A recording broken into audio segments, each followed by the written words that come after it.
When I say that this is my least favorite task on the homestead, I'm not lying, but it is so important to the health, the well-being, and the warmth of our chickens that it's a necessity.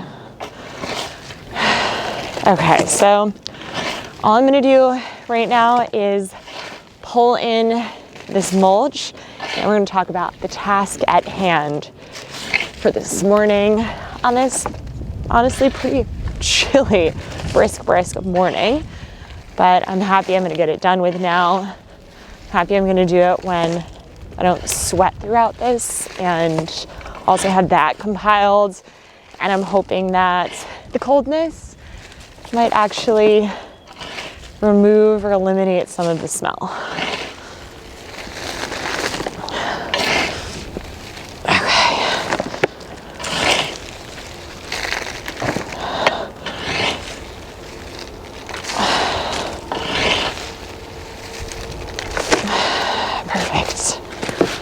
Let's go. Oof.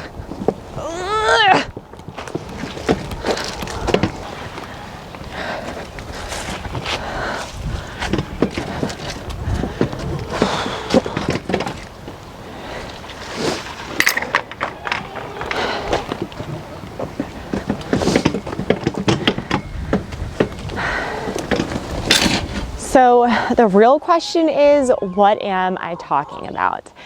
And before I can even talk about what I'm going to be doing, that's not my favorite task, let's first talk about why I'm doing it. And we use a method called the deep litter method within our chicken coop.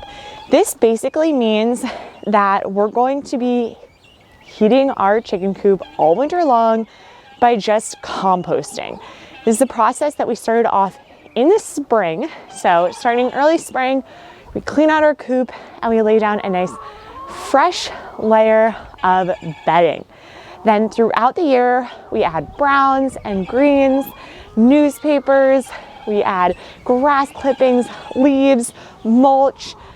We add a bunch of stuff to our coop, we leave it in there, and we turn it occasionally so that we can start to actually get some compost happening. The composting effect is going to create heat, and this is what's going to heat our coop. I'm also gonna let out our chickens during this so that they don't disturb me during the process here. But don't let this make you think that this happens outside. This very much is gonna all take place within our coop. Now,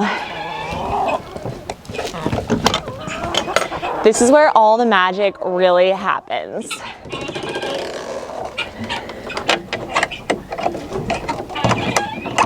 For those of you that don't know about our homestead and our chickens, we actually have turned an old barn, an old horse stall into our chicken coop. So the chickens live inside of here all year long. We have an outdoor run with an automatic chicken gates, and then we also do let them free range around the property.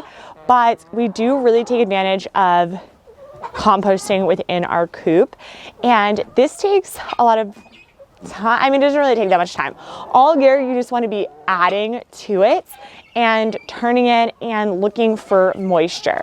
So what we're doing today is we're going to take our nice pitchfork. We're going to go inside. This is a very smelly task. I'm going to warn you here. And we're going to go ahead and turn everything in here. So the first step is to just clean out a lot of the stuff. So clean out the food and the water. And we'll also talk a little bit about how we feed and water our chickens while we're in here, and some tips that I have for the deep litter method, because we've been doing it for a couple years now. It works really well. You don't have to pay for any heating within your coop, which is the dream. And it's also contributed to our chickens laying all winter long, which usually chickens don't really lay all winter long because once it starts getting dark and cold, they need to refocus their energy on keeping themselves warm, that they can't necessarily focus on laying eggs. But if you create an environment for them that is nice and warm, then they can start to focus that energy on laying eggs, and ours do.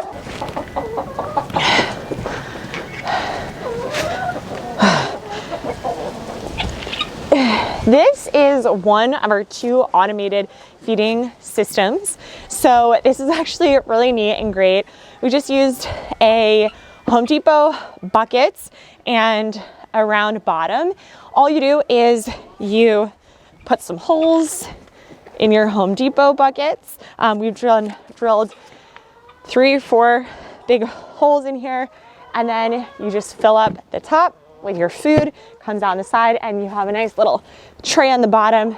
This will keep our chickens fed for around a week, and then we just weekly have to go in and feed them, which is just adding food to that. This is our other automated feeding system. So it's just one long PVC pipe.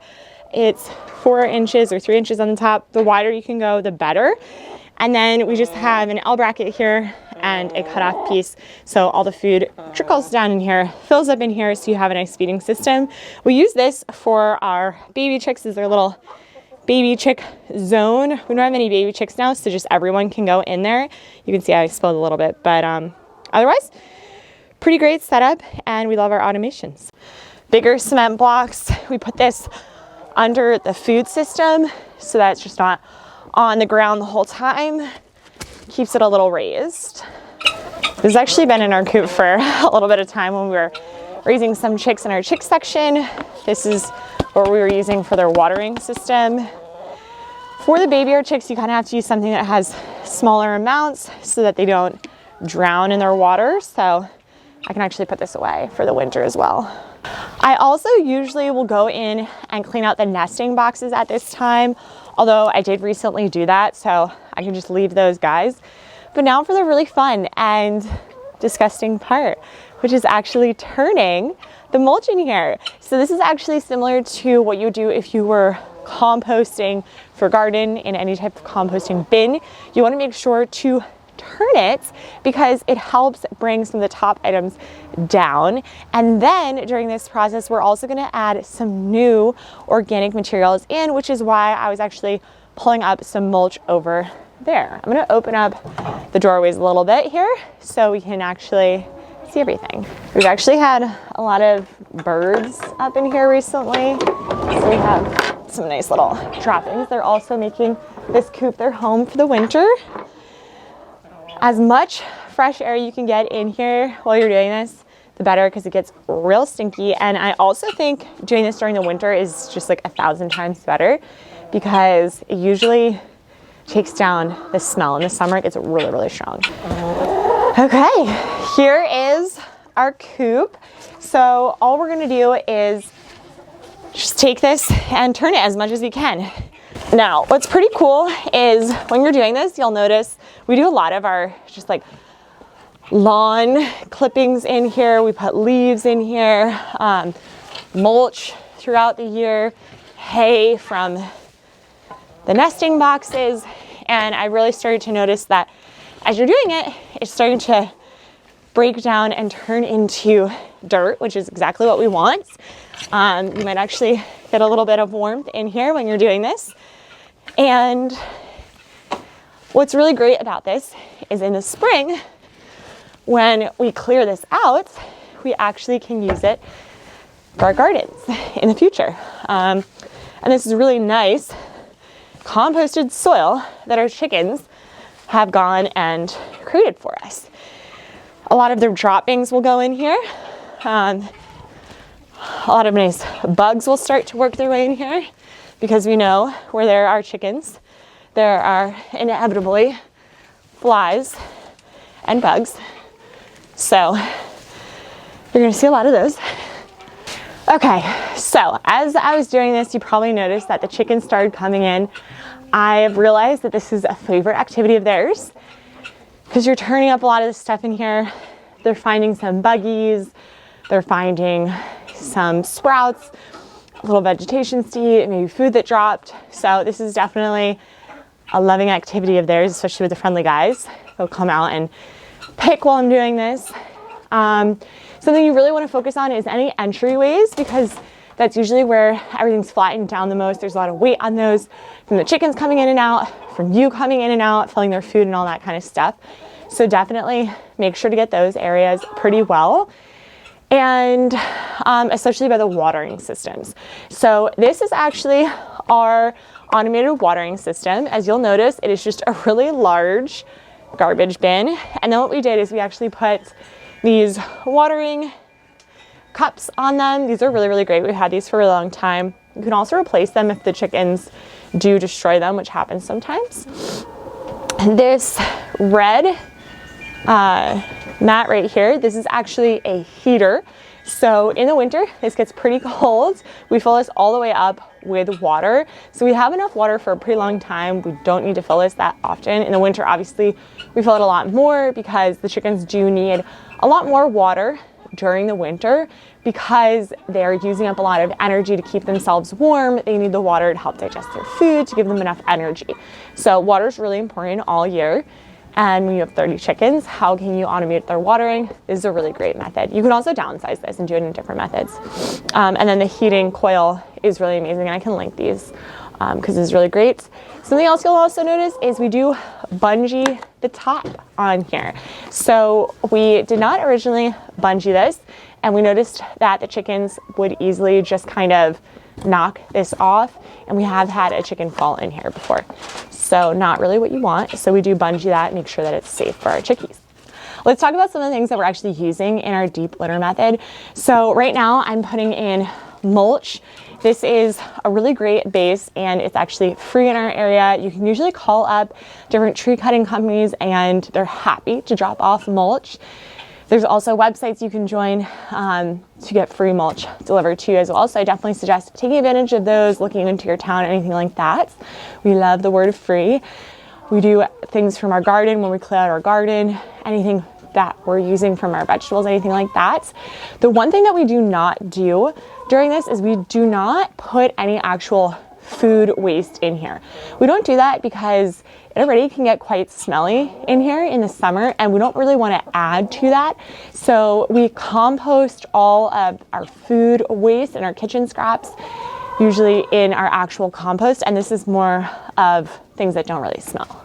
The best part about this is it doesn't need to be pretty. You can just go ahead and add it in and your chickens are most likely going to peck at it and create their own little dust baths in it anyway. But one secret tip that I like to do that I don't know if I figured it out or if it's a thing that others do is once I've laid down my new bedding, the chickens are most definitely going to scratch around in there. But if you want to have them do some of the turning for you, lay down some food and some chicken treats and they will definitely help with the process as they dig for those treats. Refill their food and lay some around the coop to help excite them to want to eat a little bit, dig around in there as well for you. All I do here, I just take some food, sprinkle it, get it everywhere in here. Now, that is really it. The deep litter method has helped our chickens stay warm all winter long. It is definitely really warm in here. We also do have a space that protects them from the wind, from the rain, from the snow, from the elements. And it's really important that during the winter, you do protect your chickens from the outer elements. So I'm gonna go ahead, close this door behind me and let them enjoy their new fresh bedding and some of their new food that I'm filling up their bins with. I hope this was helpful. I hope that if you decide to do this, this helps you along your journey with your chickens and it cuts down on some of the costs of heating your coop.